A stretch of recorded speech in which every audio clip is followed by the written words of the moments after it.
Frustrated na ako. Hindi siya effective na dapat ganito. Ay, nahagbong pag yun.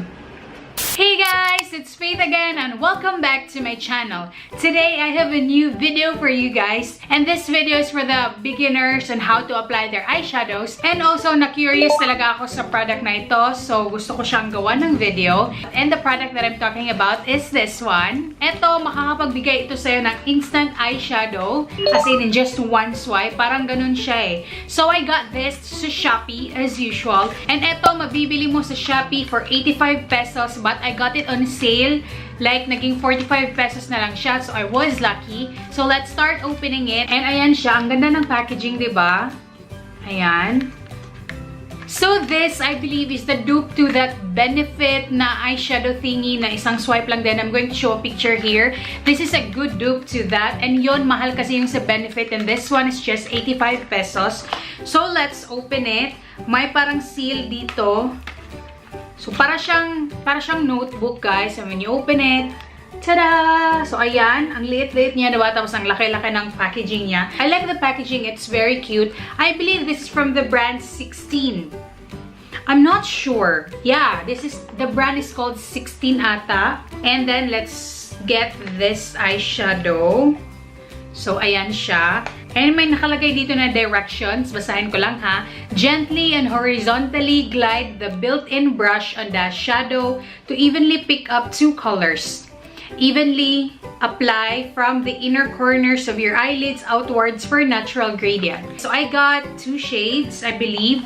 Dalawang shades ito. So, open natin yung isa. Ang ganda din ng packaging, oh. Tingnan nyo, guys. So, etong mga eyeshadows ito is your one-step shadow or your everyday quick and easy eyeshadows. And eto na sila, yung mga eyeshadow palettes. And let's open it. So, ayan na sila. So, this is your light brown eyeshadows. This one is darker. Kita nyo ba? And then, ayan yung kanyang free na brush. Cute, diba? I think yung brown will be on the lids. And eto sa taas. Horizontally. Ayan, nakuha na ba? Try nga natin dito. It's very chalky. So, ayan yung brown. Ayan yung very light na eyeshadow. Gamitin natin yung kamay. Okay naman. Effective naman. Andyan yung brown and nandito yung light. So, let's try the dark one. Hindi effective ng brush kasi konti lang yung nakukuha niya. So, i-try natin na kamayin natin. Ayan o, effective kung kamay ang gamitin natin. Try ko dito, ha. Ayan. Effective naman. Sige. I-try natin to sa ating mata. Okay.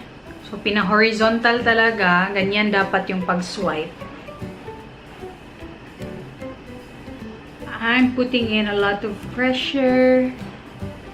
So, ayan. May product na. Try nga natin.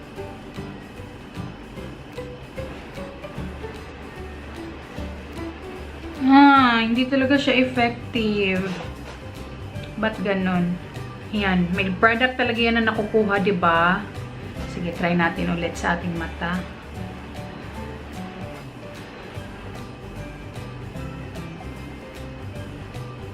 Meron namang natatransfer, pero nakita nyo. I'm going to try it on a different brush, like this brush. Sige, I'm going to fix that later. So, try natin dito sa other side using my brush, my own brush. Ayan, dinamihan ko na talaga sa brush ko. So, etong mas dark dapat dito sa ibaba. Try natin yung dito muna.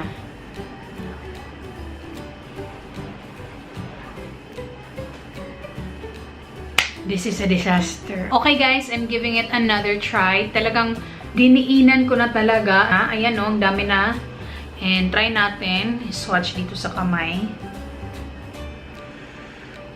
Ayan. Grabe. Very, very powdery.